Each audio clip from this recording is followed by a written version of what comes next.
जय हिंद, जय भारत, जय छत्तीसगढ़। स्वागत है आप सभी का एजुकेशन हब में। आज से हम लोग शुरू करने वाले हैं गुप्त वंश के बारे में।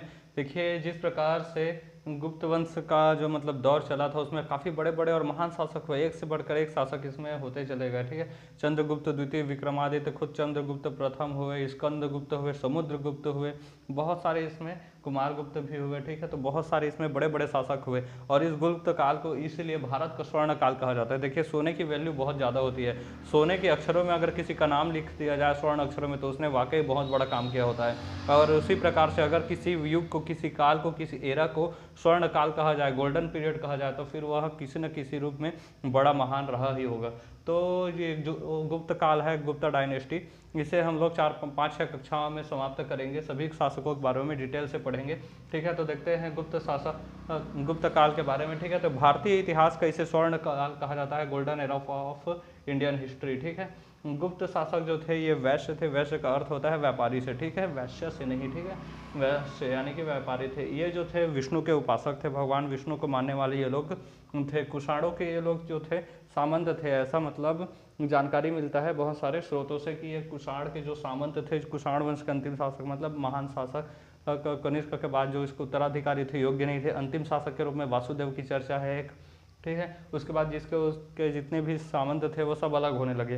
तो उन्हीं सामंतों में से एक जो है, इनको माना जाता है गुप्त शासकों को। ठीक है, तो इसके जो बिहार था, इन्होंने बिहार के स्थान पर उत्तर प्रदेश को काफ़ी वरीयता दी थी। ठीक है, देखिए जो अभी तक हम लोग देखा है, तो पाटलिपुत्र उत्तर प्रदेश मतलब बिहार का पाटलिपुत्र और आसपास गया वगैरह, कुशीनगर, वैशाली, बस इतना ही देखते गए थे। लेकिन इन्होंने जो गुप्त साम्राज्य के थे, इन्होंने फिर बिहार से शिफ्ट होकर इन्होंने उत्तर प्रदेश को ज़्यादा वरीयता दी थी, ज़्यादा महत्व इन्होंने उत्तर प्रदेश को, जो आज का उत्तर प्रदेश है, वहाँ को वरीयता दी थी, उस स्थान को। इन्होंने अपनी राजधानी भी उत्तर प्रदेश के कौशाम्बी को बनाई थी। ठीक है, राजधानी उत्तर प्रदेश के कौशाम्बी को बनाई थी। इसके जो संस्थापक थे, बहुत सारे और लोग जो थे सामंत जो थे, वो धीरे धीरे अलग होते गए। लेकिन जो प्रारंभिक जानकारी, जो सबसे मतलब पूर्व की जानकारी मिलती है, तो वह श्रीगुप्त के नाम से मिलती है। ठीक है, श्रीगुप्त जो थे उन्हें इस वंश का संस्थापक माना जाता है। इसके जो अगले शासक थे वो थे घटोत्कच। ठीक है, घटोत्कच और जो श्रीगुप्त थे, ये दोनों ही सामंत के रूप में ही अपना शासन किए थे। ठीक है, कि हम लोग कुषाण वंश के सामंत हैं और इसी रूप से इन्होंने अपना शासन चलाया था। ठीक है, इसलिए इन दोनों को इनको श्रीगुप्त को वास्तविक संस्थापक नहीं कहा जाता है। ठीक है, वास्तविक संस्थापक नहीं माना जाता है। तो वास्तविक संस्थापक किसे माना जाता है?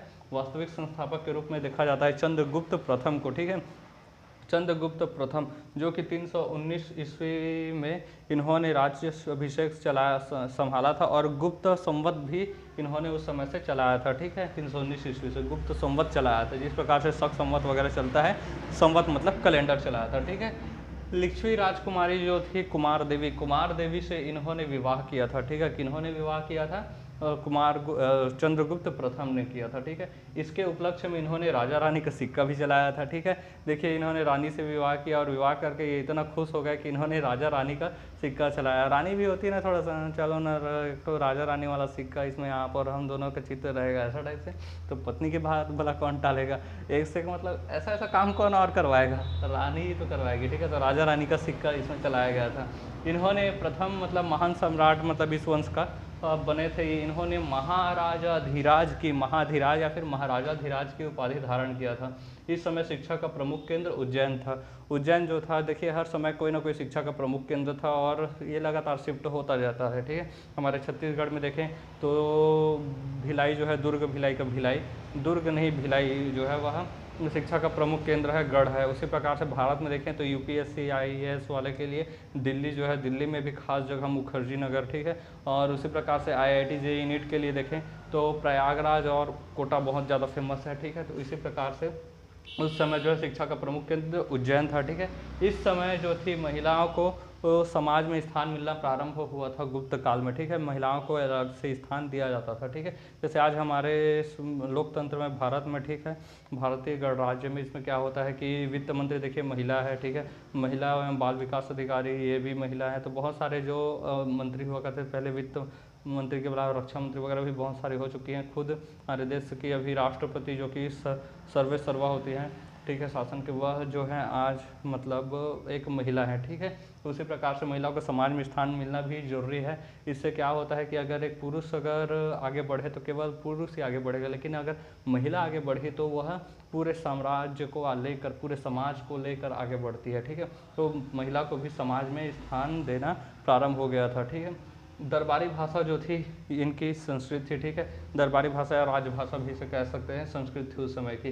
इस समय जो है बाल विवाह प्रारंभ हुआ था। ठीक है, बाल विवाह किस समय प्रारंभ हुआ था? गुप्त काल के समय प्रारंभ हुआ था। ठीक है, बाल विवाह मतलब जो बच्चे होते हैं, मतलब जिनकी आयु वयस्क नहीं हुए होते हैं और उनका विवाह कर दिया जाए तो उसे बाल विवाह कहा जाता है। अच्छा भी है, बड़े होते होते मतलब इसको हो जाता है। इससे तो अच्छा ही है कि बचपन में ही विवाह कर दो, हार्मोन्स कंट्रोल में रहते हैं। ठीक है, फ़ायदा भी होता है और कुछ घाटे भी होते हैं कि शारीरिक उतना विकास नहीं हो पाता है। ठीक है, और उतने मानसिक परिपक्व नहीं होते हैं। बाल विवाह बहुत छोटी उम्र में ही करा दिया जाता है, 5-6 साल 4 साल में ही करा दिए जाते थे।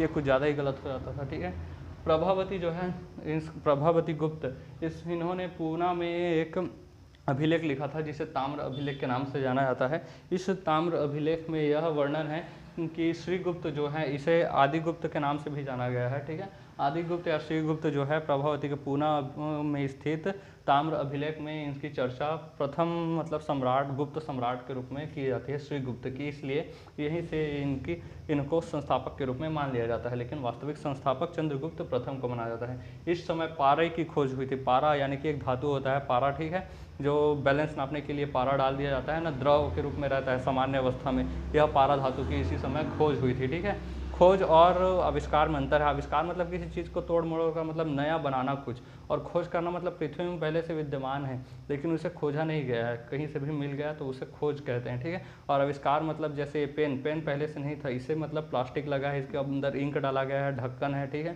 तो कवर है, इस प्रकार से इस पर लिखा गया है, ये सब क्या गया है, बनाया गया है, तो ये आविष्कार में आ जाता है। ठीक है, तो पारा की इस समय खोज हुई थी। गरुड़ मुद्रा जो है इस समय सर्वाधिक लोकप्रिय था।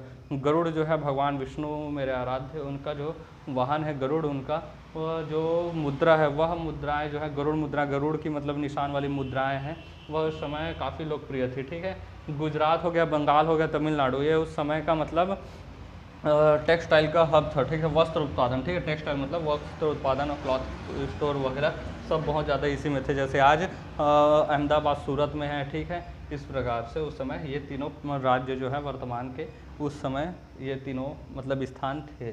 ठीक है, सोने का जो सिक्का है उसे दिनार कहा जाता था उस समय, चांदी का सिक्का उसे रुपया कहा जाता था। इस समय शतरंज खेल का प्रारंभ हुआ था। शतरंज खेल का जो आविष्कार या फिर जननी या फिर इसका खोज किया गया था वो माता गांधारी थी। जी हाँ, दुर्योधन की माता जो गांधारी थी उन्होंने ही किया था।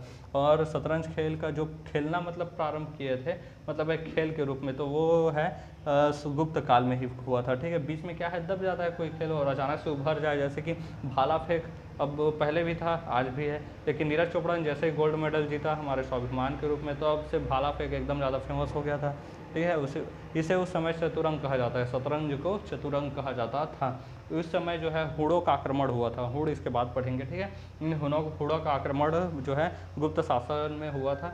जो गुप्त शासन के राजा थे उस समय कौन थे, स्कंदगुप्त को, स्कंदगुप्त के समय में हुड़ों का यहाँ पर आक्रमण हुआ था।